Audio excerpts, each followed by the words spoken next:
Oi, gente, com muita alegria, com prazer imenso, a gente está começando o nosso terceiro Pode Noticiar aqui na redação da notícia e eu tenho o prazer de receber a minha amiga, doutora Larissa Cerqueira. Maravilhosa, o prazer é todo meu de estar aqui nesta manhã, com extrema gratidão por reconhecer o trabalho fantástico que a Juliana já realiza há anos aqui na nossa cidade, que eu acompanho de pertinho e sou uma admiradora, e também por poder vir num mês tão maravilhoso que é o mês de março, né? Um mês dedicado aí à promoção e à proteção das mulheres. E eu, como militante, me sinto honrada de estar aqui neste mês.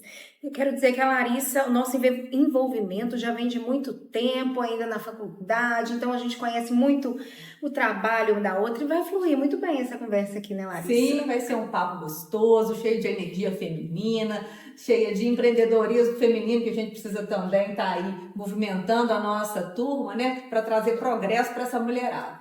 Então, aproveitando que, como a Larissa adiantou, que a gente está no mês de março, que é o mês da mulher, a gente vai falar muito sobre essa questão, sobre o empoderamento. A Larissa defende muito essa bandeira.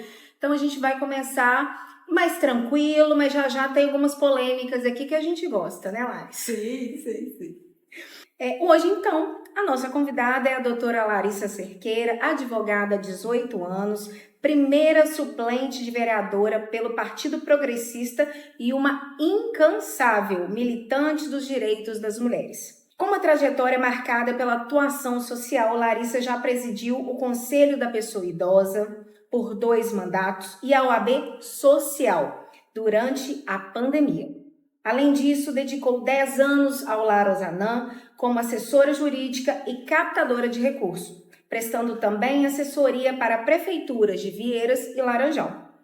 O currículo é extenso, viu, gente? Seu compromisso com a igualdade de gênero e a proteção das mulheres a tornou uma referência na luta por direitos políticos e públicos mais justos. Neste episódio de hoje, vamos conhecer mais da sua trajetória, né, doutora Larissa, e de seus desafios. Muito obrigada. E a gente ouvir falar da gente é tão maravilhoso, né? Traz a certeza do dever cumprido. Sim, você pensa, nossa mãe, quanta coisa foi feita, né? Quanto investimento social aconteceu, quantas vidas passaram também pelas nossas mãos. Quanto a gente cresceu. Sim, quanto a gente aprendeu, quantas trocas maravilhosas, quanto progresso social a gente trouxe, né? Larissa, vamos então começar o nosso bate-papo aqui falando um pouquinho de empoderamento. Adoro. Para você, o que quer dizer ser uma mulher empoderada? Sim, gente, ser uma mulher empoderada dá muito trabalho, né? É exaustivo ser uma mulher empoderada, não é fácil, mas extremamente gratificante, porque a gente que sente que faz a diferença na vida das pessoas, a gente ajuda a construir uma sociedade melhor, não só para mim, mas para as minhas filhas, para as minhas netas, para as mulheres que estão chegando, né? E o empoderamento feminino, ele está muito atrelado ao movimento feminista. E eu sou uma admiradora do feminismo, eu sou feminista sim, e ser feminista não significa ter a axila cabeluda, né? A gente tem que tirar todos esses estigmas que tentam diminuir o movimento feminista, que é um movimento maravilhoso, garantidor de direitos para as mulheres, né? Graças ao movimento feminista, hoje a gente vota, hoje a gente pode trabalhar sem ter autorização do marido, e uma série de garantias, até culminar na Lei Maria da Penha, que hoje é uma lei fantástica, que promove a proteção das mulheres, que ainda é muito julgada. Nós, mulheres, somos muito subjugadas, mas graças ao movimento feminista, o empoderamento feminino ganhou luz, né? E eu sou, sim, uma militante deste movimento, até porque a gente traz luz ao todo o capital invisível que as mulheres investem na construção das suas famílias e o que faz o trabalho delas ser cada vez mais árduo. Porque a mulher, quando ela se destaca no mercado de trabalho, antes disso ela já teve que cuidar de casa, ela já teve que administrar uma família, prover o seu lar, por vezes sozinha. Então, diante de tudo isso, nós precisamos, sim, neste momento, aclamar as mulheres, né? Valorizar as mulheres, mostrar para o mundo a força das mulheres. Quando um homem sai de casa, ele só leva a si. A mulher, antes de sair de casa, não. Ela levou os seus filhos para a escola, ela proveu a dispensa do seu lar, ela cuidou da sua família, ela cuidou da sua imagem pessoal, porque nada pode estar perdendo, né? Que a gente tem que estar sempre bem, feliz, bonita, com os filhos bem na escola, os filhos alimentados, saudáveis. Muita coisa. É muito movimento. Então, ser empoderada dá muito trabalho, mas eu acredito que uma mulher empoderada é uma mulher dona de si, é uma mulher que pode fazer as suas escolhas, que não tem limitações, né? É uma mulher que se estabeleceu profissionalmente, mas também se estabeleceu no seu lar, se estabeleceu na sociedade. Ou, por vezes, é livre para escolher não trabalhar. Porque, às vezes, a gente acha muito bonita a mulher... ela quer ser. Sim. E às vezes a gente acha muito bonita a Mulher Maravilha, né? Nós que somos filhas dos anos 80, né? Fomos criadas pelas mulheres dos anos 80 aí, era lindo ser aquela mulher que dá conta de tudo, mas dar conta de tudo não é saudável, né? E a gente custou a aprender que a gente não tem que dar conta de tudo, que muitas vezes algumas coisas são varridas para debaixo do tapete, para a gente poder dar sequência à nossa vida e priorizar o que é importante para nós. Então, para mim, uma mulher empoderada é uma mulher que é livre para fazer as suas escolhas, né? Para escolher. Por vezes, assim, só fazendo um adendo, a gente cuida de todo mundo. E quem cuida da gente? Sim. Né? A gente tem que trabalhar isso no dia a dia, a gente tem que levantar essa bandeira, porque a gente tem que ser cuidada, porque simplesmente a gente ser cuidado é maravilhoso, né? É maravilhoso ser cuidado. E aí, quando você não tem ninguém para cuidar de você, você tem que cuidar de si. O autocuidado. O autocuidado. Então, assim, hoje eu consigo estabelecer para a minha vida uma rotina de autocuidado, de trabalho, de atenção aos meus filhos, de lazer para mim e para eles também, que é importante, senão a gente surta, né? A gente fica louca. Então, assim, por isso eu dou tanta importância à atividade física, a uma boa alimentação, a cuidar de tudo isso para eu estar bem e ofertar o meu melhor para os que estão ao meu lado, né? E me conta uma coisa, como é que você enxerga você no trabalho que você exerce, que você milita, que você luta todos os dias, que você acorda 5, 6 horas da manhã e fala, hoje o dia promete. Todos os dias prometem, né? E nós organizamos o dia para prometer, porque quando você conhece os desafios que você vai enfrentar, você levanta e se organiza. E às vezes as coisas fogem um pouco da nossa rotina, né? Mas hoje, né, eu trabalho na promoção e na proteção das mulheres. O carro-chefe do meu escritório são os divórcios, guarda das crianças, alimentos, plano de convivência. E hoje eu enxergo não só a minha função, mas de todas as advogadas e dos advogados, mas especialmente hoje falando das advogadas, que são mulheres garantidoras de direitos para outras mulheres, né? Então este é o meu lema, tá até na minha bio do meu Instagram, né? Eu me sinto na missão garantindo o direito das pessoas, né? E a gente chega, Juliana, para gerir o caos. E neste momento, nós advogados precisamos de ter serenidade e competência, porque as partes estão envolvidas em emoções que estão levando elas a tomadas de decisões que talvez elas não tomariam se estivessem sem este estímulo emocional, o calor do momento. Então a gente chega para acalmar a situação e trazer soluções, porque eu falo que o advogado, ele nada mais é do que um solucionador de problemas. Nós solucionamos problemas que as pessoas sozinhas não conseguiram resolver. E aí a gente tem que ter clareza da nossa missão para a gente também não tomar cólera do cliente para nós, né? Então nós temos que ter serenidade e às vezes isso não agrada o cliente, porque às vezes o cliente, ele espera um cão raivoso. Olha, eu vou contratar meu advogado e você vai ver o que eu vou fazer a você. E não é assim. O advogado, por vezes, ele precisa chegar e dizer ao cliente, olha, não é bem assim, essa postura não é adequada. Eu preciso trazer para os meus clientes resultados. E aí, na hora do divórcio, que normalmente as pessoas estão muito acaloradas, do primeiro encontro, quando a gente vai conversar, e a pessoa, às vezes, está chateada, querendo soluções imediatas. Não existe mágica na advocacia, né? Nós somos um intermediador até a justiça. Nós somos uma ferramenta de justiça. Nós estamos trabalhando nessa engrenagem. Então é hora da gente conversar com a parte, acalmar a parte, dizer, olha, isso é possível fazer, isso não é possível fazer, né? E trazer para as pessoas garantia de direitos. Falando um pouco do seu escritório, nos bastidores aqui, você me adiantou que você é um escritório de mulheres. De mulheres. Eu só trabalho com mulheres. Por quê?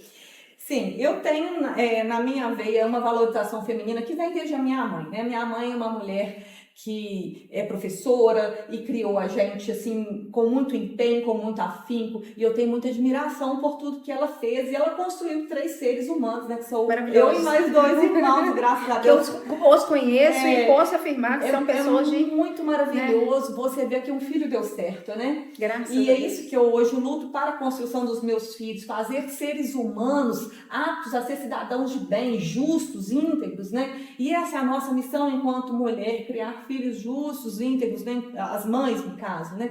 Então, diante disso tudo, eu percebo que as mulheres, elas conseguem abarcar mais soluções, ter sensibilidade e proatividade. As mulheres são produtivas, né? Elas conseguem dar conta de muitas coisas ao mesmo tempo, e eu valorizo as mulheres e quero que as mulheres cresçam. Eu adoro ver mulher brilhar, eu adoro quando eu vejo, né, uma mulher tomando posse de um cargo de liderança. Isso me impulsiona, me traz felicidade, e eu quero trabalhar com essas mulheres, promover cada vez mais. Na sua opinião, as leis, elas protegem realmente as mulheres ou ainda deixam elas vulneráveis? Juliana, o Brasil é um dos países que mais tem leis, né? E quanto menos desenvolvido é o país, mais leis ele precisa ter, porque o senso comum é falho. Então as pessoas precisam estar o tempo todo vigiadas, o tempo todo cercadas de regras, porque por elas só elas não sabem discernir que isso não está legal. Então, assim, ter muitas leis não é lindo, não é vantagem, é sinal de um povo desregrado, que precisa de muitas regras. E isso é triste. É que eu nunca havia pensado nisso, e é realmente verdade. Infelizmente é verdade, né? Nunca havia pensado Então, assim, nisso. as nossas leis são maravilhosas, estão evoluindo, estão crescendo, né? A Lei Maria da Penha é uma lei fantástica na proteção das mulheres, a Lei Carolina Dickmann, que veio aí para a proteção da divulgação das fotos, né? Só que as leis, elas surgem depois de um caos social. Então, o que acontece? Precisou de ter problemas gravíssimos para que essas leis surgissem. Hoje o Brasil é um dos campeões do feminicídio, e isso é uma péssima notícia. Isso é vergonhoso para nós, país com tantas mulheres, que tem mais mulheres do que homens, né? E este paradigma me entristece porque, por exemplo, hoje nas lideranças políticas nós temos menos de 20% dos cargos de liderança política assumidos por mulheres. Então, apesar de termos muitas mulheres, as mulheres ainda não enxergam nelas mesmas o grande potencial que a gente tem de gerir essa nação, de mudar a realidade das coisas. Então, as leis existem, mas o mecanismo ainda falha. E a falta de informação também é um grande prejuízo para nós. Porque hoje nós temos a Lei Maria da Penha, hoje nós temos mecanismos que, por exemplo, o aplicativo Frida, né, que é um aplicativo que existe só aqui no estado de Minas, foi criado por uma servidora do estado de Minas Gerais, fantástico, eu assisti a palestra, para a mulher poder fazer a denúncia sem ter que ir na delegacia, então pôr um número de WhatsApp e ela... De uma forma mais confortável, E assim. a mulher fica extremamente envergonhada, ninguém chega para bater na porta do estado com um sorriso nos lábios dizendo, olha, sofreu uma violência. Não, isso é vergonhoso, é triste. Né? Então a mulher precisa nesse momento ser protegida, ser confortada, né? E criar mecanismos que funcionam. Só que hoje a falta de informação é latente. Eu fiz uma palestra recentemente e trouxe informações numa escola a nível de ensino médio, e muitas coisas os alunos ainda não sabiam, as alunas ainda não sabiam, porque para mim, que é do ramo, é tudo muito prático, funcional, só que essa informação ainda não chega na ponta. Precisa chegar na ponta, para que as mulheres de fato estejam protegidas. Hoje, 4 mulheres por dia morrem no nosso país vítimas de feminicídio. Isso é gravíssimo, né? Então nós estamos aqui agora, tem uma mulher morrendo justamente por conta disso. E a Maria da Penha, que deu o nome à lei, ela só sobreviveu graças à extrema resistência dela e graças ao movimento feminista que apoiou e fez virar a lei, né? Uma mulher que foi eletrocutada, uma mulher que sofreu violências gravíssimas, está aqui para contar a história, né? Mas muitas não estão. E este é o meu lema quando eu bato a porta do judiciário e peço a medida protetiva que é negada, porque muitas vezes isso acontece. O meu argumento nos meus recursos são sempre o mesmo. Olha, excelência, dar uma medida protetiva a uma mulher não gera prejuízo nenhum ao homem. Este homem, se ele estiver se comportando conforme a lei determina, nada vai acontecer a ele. Agora, quando você nega uma medida protetiva a uma mulher, você está sujeitando essa mulher à morte. Porque você está deixando de proteger uma mulher que bateu as portas do judiciário. O homem não tem prejuízo nenhum, agora a mulher tem um prejuízo sim, pode perder a vida. Então isso é gravíssimo. Nós precisamos sim acautelar e proteger as mulheres. E existe aí, gente, um extremo desequilíbrio de forças, que vai desde as forças físicas até as forças emocionais, até as forças judiciárias, legais. Tudo isso vem para favorecer os homens, que são favorecidos há milhares de anos. Então agora chegou a hora de nós promovermos as mulheres. As mulheres no início dos tempos, elas sequer eram sujeitas de direito, elas não podiam escolher nem com quem casar, né? É verdade. Isso era feito por pactos, né? E a vida é regida por pactos, por contratos. O casamento é um contrato, né? E por isso as mulheres precisam de orientação o tempo todo, até para bem escolher um regime de casamento. Porque senão a gente não teria tantos problemas nos divórcios, quando as pessoas são bem orientadas e escolhem um pacto, né, adequado aos seus anseios, à sua realidade patrimonial, porque isso tem que ser pensado. Não há problema no divórcio, é um problema previsível. Você sabe que se você se separar, você vai ter este direito. Sim. Né? Agora, quando isso não é pensado, vem o caos. Vem o caos. E também as aquisições, né? Porque muitas vezes o casal se casa e vai comprando uma coisa ali, não passa por o nome do casal e fica no nome de terceiros. Então, esse problema, essa problemática toda é que faz o advogado ser tão essencial. Falta de conversa também, né? De alinhamento, diálogo, enfim. Agora, uma dúvida. Por que algumas mulheres ainda voltam para casa, voltam para os agressores, voltam para aquela situação? Por quê? A realidade, Juliana, de dependência é muito triste. E a dependência não está só na dependência financeira. Existe a dependência emocional. A violência emocional hoje, ela é trágica, porque ela toma a vítima de tal forma que a vítima sequer tem lucidez para fazer boas escolhas. Ela acha que não vai conseguir sobreviver se ela não deixar o agressor. Eu tenho mulheres no meu escritório que eu não sei como sobreviveram, sabe? De tamanha violência. E essa violência alcança também os filhos. Sim, porque crianças criadas nesse cenário, como é que elas sairão ilesas disso tudo? Não tem como, é um cenário extremamente violento, né? Então, assim, a violência emocional, ela faz com que a mulher se sinta inferior, que ela não tenha forças para mudar, que isso não vai funcionar. E, infelizmente, muitos homens são incisivos. Às vezes, homens com medida protetiva, eles insistem. E eu tenho clientes que dizem assim para mim, já tendo a medida protetiva, eu não chamei porque eu estava na presença dos meus filhos. Eu falei, antes um homem preso e uma mãe viva, do que um pai solto e uma mãe morta. Sem dúvida. Agora, é preciso ter essas certezas muito entabuladas no coração das mulheres, né? As mulheres ficam inseguras diante disso tudo. E aí vem o nosso trabalho de fortalecimento. Mas você acha que isso vem mudando? Sim, nós já progredimos muito. Temos muito a fazer. Eu até fiz um vídeo no meu Instagram do Dia das Mulheres, porque o grande questionamento no dia 8 de março foi: é dia de dar parabéns com bombom e flor, ou não é dia disso, é dia de resistência, é dia de luta. E eu deixo muito claro a arte de celebrar, né? A gente precisa celebrar as vitórias alcançadas. Pequenas, grandes, todas. Muitos progressos. Precisamos de mais? Claro, muito mais.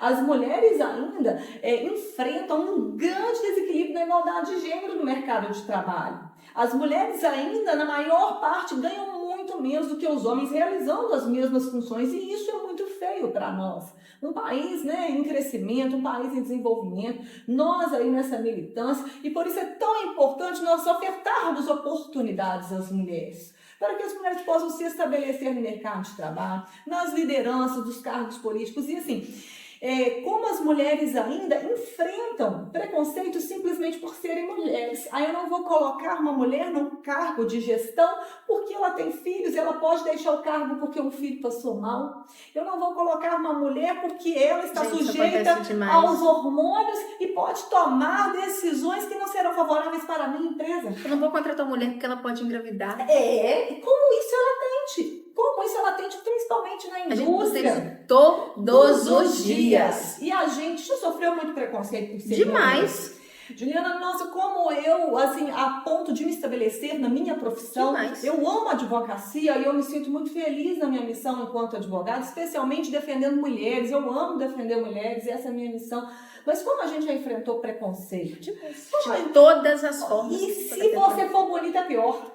Porque você só está ali porque você foi é bonita. Você não é competente. Então, este é o grande enfrentamento que nós precisamos ter e gritar para o mundo, sim, somos competentes, somos bonitas e competentes, né? É um plus. Obrigada. Obrigada. Mas, infelizmente, a gente enfrenta, né, assédios tremendos, né? Assédio no ambiente de trabalho, as pessoas confundem muitas coisas, né? E você não tem o direito sequer de ser simpática, porque se você for simpática, você está facilitando para alguém, né? Você está aí ofertando um relacionamento fácil, alguma coisa nesse sentido, né? E não, você está simplesmente sendo que você é com todos, né? E assim, abrindo um parênteses aí, até um depoimento meu, enfim, quando eu comecei muito cedo, com 19, 18 anos, a gente sempre trabalhou com evento, então foi muito complicado quebrar isso, porque eu era uma menina jovem, ainda sou, né, gente? Obrigada. Uma gata. Obrigada, querida. Uma pele. Mas, assim, era uma questão muito complicada, porque a gente ia pra rua, ia pra noite, ia para os eventos, eu tinha que ficar me reafirmando a todo evento. Sim. Hoje, é completamente diferente a ajuda da notícia, enfim... mas hoje é uma situação completamente diferente, mas no começo foi muito complicado. Sim, e estar numa cidade pequena, né? É pior. Sim, porque as pessoas vão rotulando as mulheres, e eu te falo, uma mulher divorciada, ela sofre tantos rótulos, tantos preconceitos, quanto uma pessoa homossexual, quanto uma pessoa por racismo. Sabe? A mulher divorciada, infelizmente, um rótulo antigo, pequeno, né? A mulher divorciada é uma mulher vencedora, que escolheu, por fim, uma relação onde ela era infeliz. Isso é maravilhoso, é o direito de escolher. Divorciar-se é um direito, não é um defeito. Ninguém é obrigado a ficar com ninguém. Justamente. Então, a mulher que tem a coragem de se divorciar, essa mulher merece aplausos todos os dias. Com filhos. Nossa!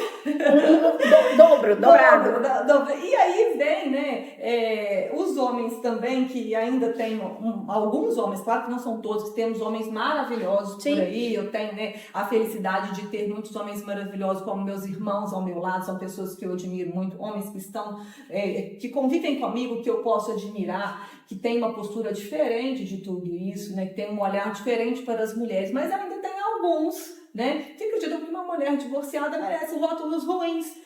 E isso não é verdade. Nós temos mulheres maravilhosas aí que estão à frente de diversos serviços do nosso município, né? Mulheres que fazem o progresso acontecer. Guerreiras. Eu não gosto de ter uma guerreira, porque guerreira é uma pessoa cansada. Eu gosto de vitoriosas. Eu acho que as mulheres têm que ganhar mulheres vitoriosas, né? Que já venceram diversos obstáculos, diversas barreiras, né? Nós temos aqui uma delegada mulher que faz a defesa das mulheres, né? Nós temos promotoras, né? Nós temos uma juíza, mas o patriarcado ainda existe, né? Nós temos 4 varas cíveis na nossa cidade, por exemplo. Só uma mulher, 3 deles são homens.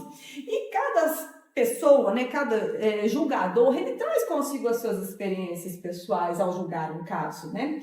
E, infelizmente, existe um machismo, isso não é aqui, isso é em todo o judiciário, né? Existe um machismo ainda muito forte, e aí a gente, de fato, tem que ser militante, a gente, de fato, tem que ter coragem, a gente não pode temer, né? E usar dos recursos, né? E ser irresignada, não aceitar, porque senão a gente não consegue garantir direitos para as nossas mulheres, para essas mulheres que estão aí precisando de apoio, né? Um momento de muito apoio.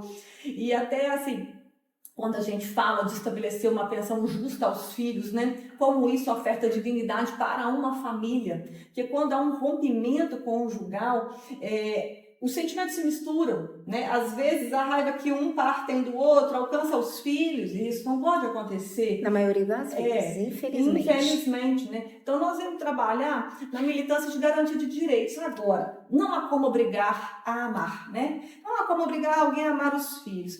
A obrigação que existe, que a gente consegue impor, é pecuniária, né? Então, por isso, hoje, a gente tem aí reparação moral por abandono afetivo, nós temos aí formas, né, mudanças na legislação, nos entendimentos, que nos ajudam a estabelecer uma pensão digna, respeitando o trinômio que a lei determina, que é a necessidade da criança, a possibilidade de quem vai pagar, o genitor, a genitora, e a razoabilidade entre esses quesitos, né? Porque a gente também tem que ser razoável. Não adianta eu estabelecer uma pensão de R$200 mil para um homem que ganha um salário mínimo, ele não vai pagar, né? Então, diante de tudo isso, a gente vem fazendo um trabalho conciso e de bom senso. Eu acho que o primeiro passo, né? Estabelecer as provas do processo. Olha, essa criança precisa disso e esse pai pode pagar isso, né? E também, gente, é preciso valorizar todo o capital invisível investido pela mulher na criação de sua família. Tá.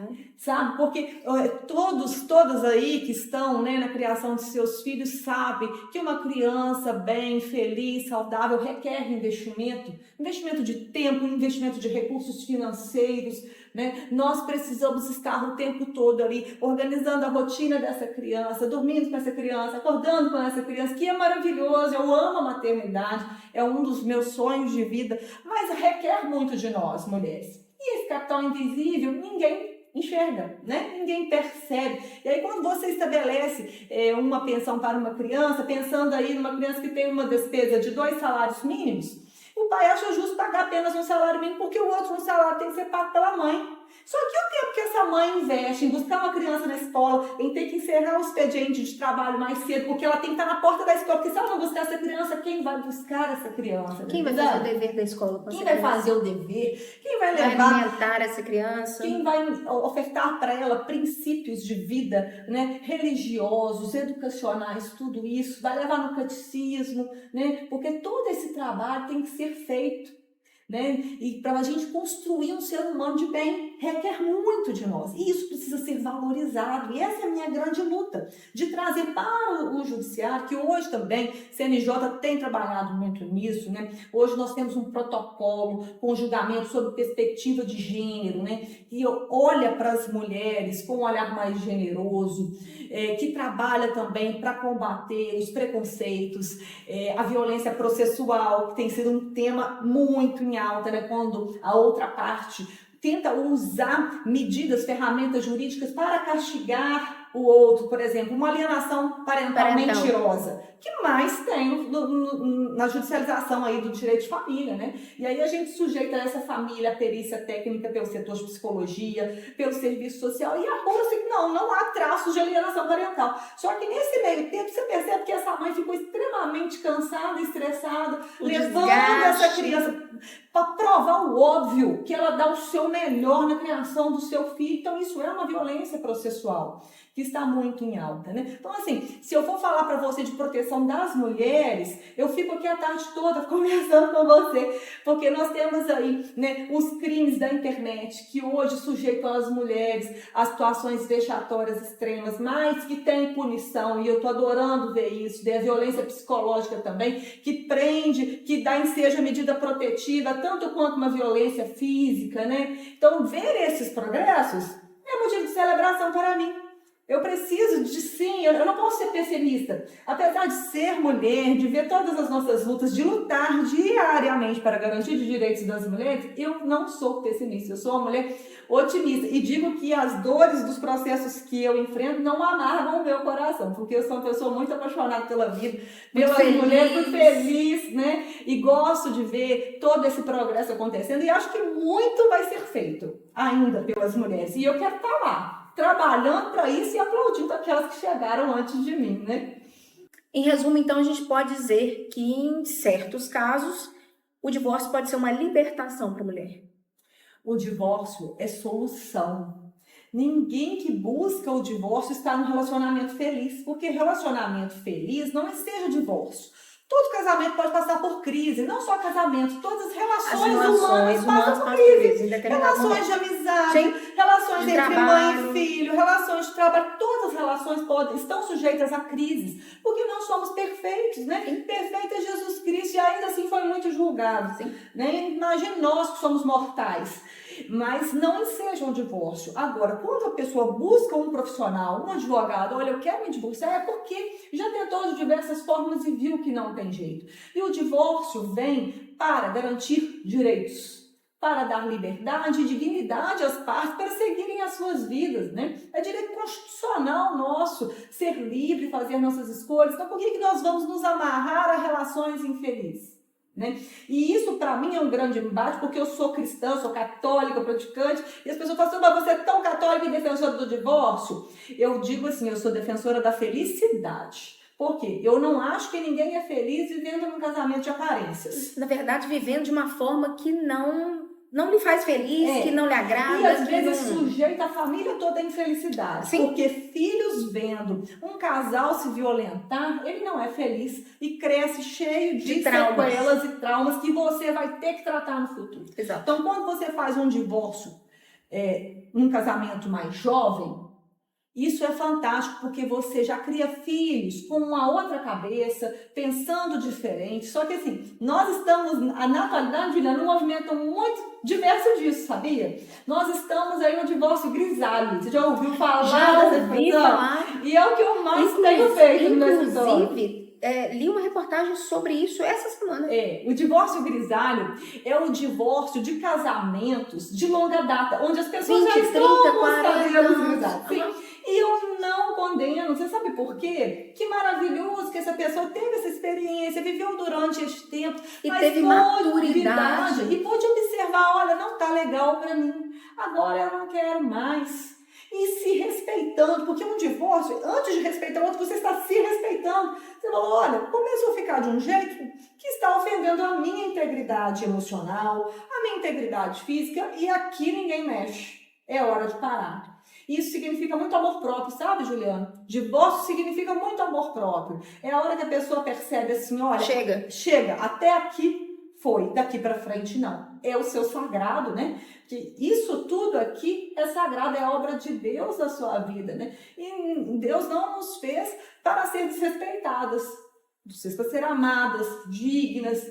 Agora, desrespeitadas não. Então, neste momento, sim que eu defendo o divórcio para esse tipo de casamento. Então, vamos lá. Qual que é o parâmetro que se a gente tem esse parâmetro para poder definir uma pensão? Existe essa fórmula? Existe sim. Existe a fórmula e existe ferramentas para apurar o real. Por quê? Porque muitas vezes as pessoas usam da teoria da aparência. A teoria da aparência é quando aquele que tem que pagar a pensão, nem vou usar o termo homem, porque pode ser mulher que paga pensão para o homem, né? Hoje, se a gente busca igualdade de gênero, vamos igualar direitos e deveres. Acontece. Sim. Então, o que acontece? Teoria da aparência é quando a pessoa forja uma realidade para se parecer pobre economicamente. Tá. Então, coloca o patrimônio em nome de outras pessoas, ou a pessoa põe na carteira um valor bem menor do que ela de fato ganha, compra carro e põe em nome de terceiros. Só que hoje as redes sociais são maravilhosas, né? Eu amo rede social. Fica escondido. Então, quando eu vejo uma pessoa sonegando alimentos, dizendo ser pobre, postando na internet, viagens, postando na internet andando em carros importados, eu adoro. E sim, printo tudo. Sim. É a rainha do print, doutora Larissa Cerqueira. Ô, gente, por que acontece? Isso é ser leal, né? Nós temos que ser leal, ser verdadeiro, ser digno. E se a gente, de fato, tem um padrão econômico elevado, que nós pagamos uma pensão adequada a esse padrão econômico. É isso que a teoria da aparência vem banir. Tirar essas pessoas que tentam enganar o judiciário, né? E aí nós temos também uma litigância de má-fé, que enseja multa, indenização, tudo isso para a parte que pratica pagar para aquela que sofreu. E aí nós temos um trinômio, uma fórmula estabelecida pela justiça, estabelecida, né, pela legislação, na verdade, que é o trinômio: necessidade de quem precisa, possibilidade de quem paga e razoabilidade. Entre esses dois conceitos é a gente listar as despesas daquele recebedor de pensão. Olha, essa pessoa para sobreviver custa tanto. Vamos ver quanto que o cara que tem que pagar pensão para ela ganha. Essa criança gasta 2 salários mínimos e o genitor vai ter que pagar uma pensão para ela e ele ganha 10 mil reais. Ele pode pagar 2 salários mínimos, ok. Só que isso não pode ser um trabalho feito de maneira leviana. Tá. Nós precisamos ter provas. Por quê? O judiciário... Não é achismo. Não é achismo. E o judiciário, ele é um estranho às causas. Não existe amizade, ele é imparcial. Ele tem que ser imparcial. Então, eu tenho que fazer o quê? Coleta de provas. Eu vou pegar tudo que aquela criança precisa comprovadamente, né? Todas as despesas, e aí entra lazer, porque tem gente que acha que não tem que bancar o lazer do filho, mas no fim de semana o filho não vai no pula-pula, o filho não vai ao cinema, o filho não tem um celular que precisa de ter internet. Isso tudo tem que fazer a composição do quanto de pensão. E ver quanto esse pagador de pensão tem que ele ganha, né? A proporcionalidade, se o que ele ganha, paga. Agora, se não pagar, nós temos que adequar. E pensemos assim, tem casos também que, às vezes, a mãe é muito afortunada e o pai ganha pouco e a criança tem um padrão de vida super elevado e o pai não consegue bancar. Como é que é feito nessa... Então, razoabilidade. Por isso que o trinômio é necessidade de quem precisa, possibilidade de quem paga e razoabilidade dessa relação. Nós precisamos ser razoáveis. E, mais uma vez, eu venho trazendo bom senso. Para todas as relações jurídicas, nós precisamos ter um mínimo de bom senso. Porque aí seremos justos, né? Então, se eu tenho um pai que ganha um salário mínimo e foi casado com uma mulher que ganha 10 salários mínimos, essa criança experimenta um padrão de vida elevado. Ele vai deixar de pagar pensão? Não, mas ele vai pagar dentro da possibilidade dele. Pensemos, 30% do que ele ganha. E assim nós vamos adequando as relações, né? E assim, às vezes as pessoas têm manifestações folclóricas que eu falo. Por quê? Ele teve filho com outra mulher, então não vai pagar para o outro porque teve mais 2, 3, 4 filhos. Não interessa. Ele é um adulto. Ao tomar a decisão de ter mais filhos, ele saberia que ele teria que bancar os 4. Então, que ele trabalhe dobrado para atender a criação, a necessidade dessas 4 crianças. Né? Entendi. O judiciário, quanto a isso, é muito eficaz. E, por vezes, a gente passa anos perseguindo o devedor de pensão. Mas uma hora a gente encontra, né? E aí nós temos aí, primeiro que estabelecer alimentos. Primeiro passo é estabelecer os alimentos. Alimentos estabelecidos, aí eu vou poder começar a cobrar. A pensão prende? Prende. Qual o parâmetro? Nós só podemos entrar com a execução de alimentos pelo rito da prisão dos 3 últimos meses de alimentos. Tá? Então vamos pensar que o cara está 10 anos sumido. Eu vou poder executar pelo rito de prisão os últimos 3 meses. E os outros pelo rito de penhora. E aí a gente consegue fazer penhora online, de contas bancárias, de veículos, de patrimônio, de tudo isso. E mais um ganho que nós tivemos, que o STJ trouxe para nós agora, né, um entendimento de que a gente pode pedir, sim, a quebra do sigilo bancário para comprovar a capacidade econômica do pagador de pensão. Porque antes isso era um grande desafio. De fato, é muito sensível o sigilo bancário. É uma coisa extremamente drástica, que você só faz em casos de muita necessidade. Mas tem situações que a gente precisa fazer. Porque a pessoa se esconde tanto, se esquiva tanto, né? Que a gente precisa comprovar para garantir direito de um infante. Então, assim, eu não tenho dó. Não tenho preocupação com aquele que vai pagar a pensão. A minha preocupação é com quem precisa. Que quando você coloca uma criança no mundo, você sabe das suas responsabilidades. Quando você escolhe ter um filho, você sabe, Larissa, mas eu não escolhi, eu não quis. Mas quando você não se protegeu, você correu o risco consciente. Assumiu a responsabilidade. Né? Assumiu a responsabilidade. Então, a partir daí, você tem que ser responsabilizado, sim, pela criação dessa criança. Larissa, então, quem deve ter prioridade na guarda? Mãe, pai ou os dois? Como é que funciona isso? Aquele que está mais preparado para a criação e desenvolvimento de uma criança.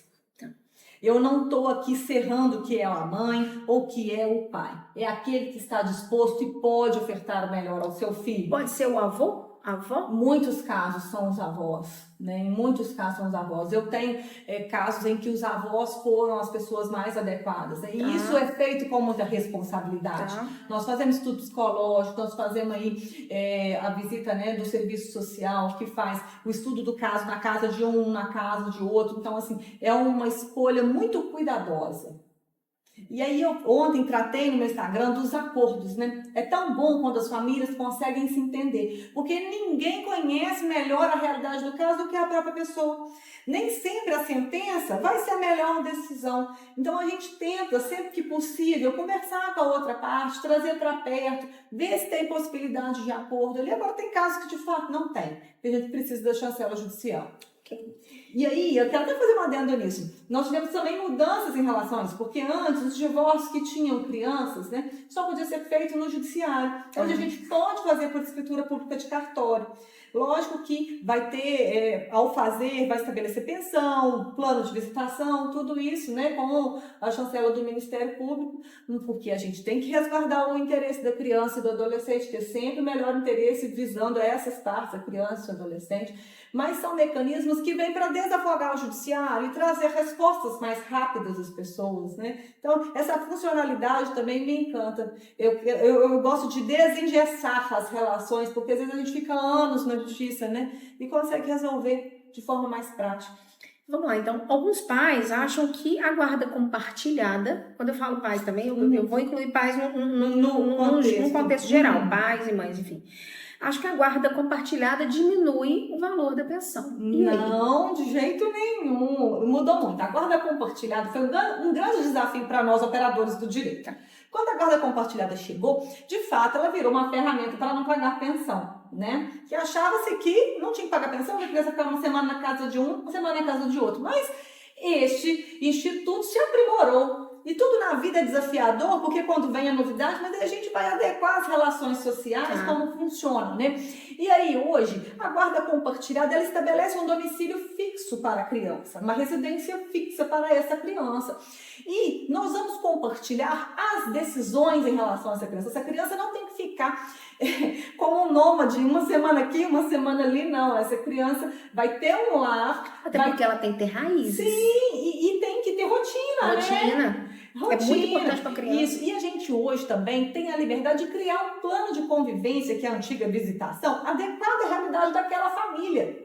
Eu tenho família que o pai mora no exterior. E ele vem de 6 em 6 meses. Então, quando ele vem, ele quer ter um tempo de qualidade com esse filho, né? E aí a gente dedica um tempo maior. Se a mãe fica 6 meses, o pai vem e dá essa atenção nos outros 6 meses. Então, a gente faz um plano de convivência adequado à realidade de cada família. E quanto à questão da guarda compartilhada, ela é uma regra no judiciário hoje, prima-se por isso, e nós vamos compartilhar apenas as decisões, mas persiste o dever de pagar alimentos, de pagar a pensão. Então, a criança tem um domicílio fixo, uma residência fixa, e aquele genitor com quem ela não mora vai pagar a pensão, porque as maiores despesas dela estão com aquele genitor com quem ela mora. Né? Então, permanece o dever de pensão. A única coisa que a guarda compartilhada traz é compartilhar as decisões sobre o infante. Tá. Na sua opinião, existe um desequilíbrio na justiça? Em alguns casos, as mulheres são favorecidas com guardas e pensão, e outras são desfavorecidas? Olha, as mulheres, elas, na maior parte das vezes, elas passam por grandes desafios num litígio familiar. Nós temos a guarda que está com a mãe, porque normalmente o pai deixa o lar. E quando ele deixa o lar, ele não leva o menino debaixo do braço. Quem sai com o menino debaixo do braço são as mães, tá? Quando há divórcio, que a mãe sai de casa, ela normalmente leva o filho debaixo do braço, né? E os pais não, eles saem de casa e vão embora e deixam o lar para trás, as despesas para trás, e isso é muito grave, porque quando o homem deixa o lar, ele deixou uma despesa pensada numa estrutura que contava com o rendimento dele. E aí fica aquela despesa estabelecida de anos com a mulher até que as coisas se resolvam, porque a gente não estabelece alimentos assim. E nesse meio tempo, essa família fica um pouco desassistida. Desamparada. E a gente precisa de ter um trabalho eficiente para garantir alimentos. E por vezes existe muito preconceito, porque, volto a falar, nós estamos num patriarcado. Nós estamos trabalhando com um judiciário que tem 80% de homens julgando as nossas causas. E não adianta dizer para mim, né, que tem um protocolo de gênero que eu sei que tem, mas as pessoas trazem consigo as suas experiências pessoais, os seus anseios pessoais, as suas opiniões, né? E aí, assim, falta também, às vezes, dos operadores do direito o empenho em comprovar a capacidade econômica, porque eu tenho que comprovar essa capacidade econômica.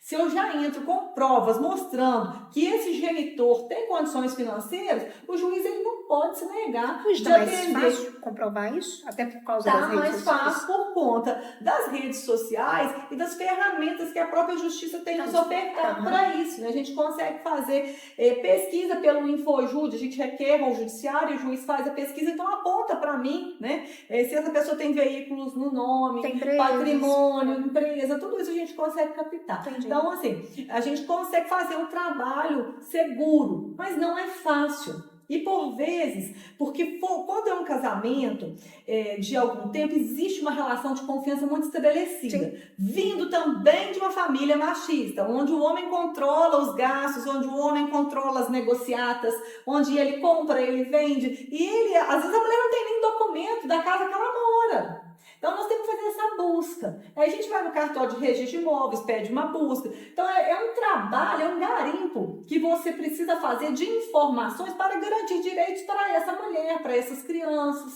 Agora, uma dúvida que me surgiu. Até que a pessoa saiu de casa, até que isso seja estabelecido, e essa lacuna de tempo? Por exemplo, 2, 3, 4, 6 meses, enfim.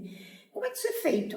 Juliana, as mulheres precisam buscar a justiça rapidamente. É preciso ter esse start. E isso é um grande dificultador. Por quê? Por vezes elas aguardam uma reconciliação. Aí o cara sai, mas ele vai voltar. E aí ele demora a voltar, ou às vezes ele nem volta. E os alimentos só são devidos depois que eles forem estabelecidos. Eu não posso cobrar um para trás. Ela fala assim, doutora, tem 6 meses que ele sai de casa, então eu vou receber os 6 meses? Não. Você está entrando com a ação agora, o judiciário estabeleceu os alimentos agora, daqui para frente. Então é preciso que as mulheres startem, né, tomem a decisão e busquem a justiça rapidamente, porque quanto mais tempo elas demoram, mais tempo elas demoram a ter os seus direitos garantidos e os alimentos. Eu sei que é difícil, que não é uma situação fácil, né? Que você precisa ter todo um trabalho também, por vezes, psicológico para isso, mas é preciso ser rápida. Ser rápida. E às vezes a pessoa está em dúvida quanto ao divórcio, mas o marido já saiu de casa. Então o que eu sugiro? Entre com a ação só de alimentos para os filhos. Resolve o casamento depois. Ah, não, eu não sei se eu vou voltar para o meu marido. Tá, enquanto vocês ficam nessa dúvida, se volta ou não volta, vão garantir o direito das crianças. Não vão deixar essas crianças passar falta de nada, porque, por lei, é determinado que se mantenha o mesmo padrão econômico experimentado enquanto o casal vivia junto. Então, às vezes a pessoa tem uma vida afortunada enquanto casada, e o marido sai de casa e não paga pensão, ela fica nessa dúvida e o padrão econômico dessa família cai substancialmente. E não é o que a lei determina. Eu não posso ter um pai andando de Mercedes e um menino andando a pé. E uma coisa que também me surgiu agora, enfim, é melhor que procure um advogado, né? Sim. Porque assim, se isso for conversado assim entre as partes, não há garantia. Não há. Aí a pessoa fala assim pra mim, ai doutora, eu combinei com ele de boca. Ele me prometeu. Eu combinei de boca. Eu fiz o combinado de boca. Gente, combinado de boca não vale nada. Você não executa um combinado de boca na justiça. Você precisa estabelecer alimentos judiciais. Então, assim, procure um advogado. Às vezes a pessoa não tem condição, procure a defensoria pública. Mas procure um advogado, porque ele é a ferramenta para te garantir direitos. É a única forma que você tem de garantir direitos, é através de um advogado. Larissa, se você então puder deixar um último conselho, né? Uma forma assim, a pessoa resolveu, quer se divorciar, quer tomar o primeiro passo, o que ela deve fazer? Busque um profissional da sua confiança, um advogado, uma advogada. Se você não tem condições, busque a defensoria pública, mas busque os seus direitos rapidamente, não espere. Não espere, porque o tempo aqui, ele é seu inimigo, ele está correndo contra você. Às vezes você está desassistido, seu filho está desassistido, sem alimentos. Então, imediatamente busque a justiça. Se houve divórcio, rompimento conjugal e a criança está desassistida, busque a justiça, busque um profissional e busque os seus direitos. Garantia de direitos é uma necessidade para todas nós mulheres. Somente com garantia de direitos que nós vamos nos estabelecer na vida. Porque restabelecer relacionamento não é garantia para ninguém, de nada. E ter um relacionamento também não é garantia. Absolutamente de nada. O que vai ter garantia para você é estabelecer direitos, e nós temos legislação para isso. Então, busque por seus direitos imediatamente. Primeiro passo, com os direitos estabelecidos, você precisa se estabelecer na vida, mulher. Você precisa estar com seus direitos estabelecidos, você precisa buscar a sua vez. Então, não tenha medo, não tenha vergonha. Você está fazendo o que deve ser feito, ainda mais para quem está com os filhos. Você é responsável por fazer um cidadão de bem. E isso custa muito para você e custa mais ainda se você não fizer. Eu só tenho, assim, não tenho palavras para agradecer, aprendi muito com esse podcast hoje. E assim, que realmente as mulheres que nos viram, que vão nos escutar, que realmente se valorizem. Valorizem os seus sentimentos, valorizem o seu corpo, que é um templo sagrado, que queiram, estar felizes, bonitas, e assim, realmente, filho não segura casamento, Não.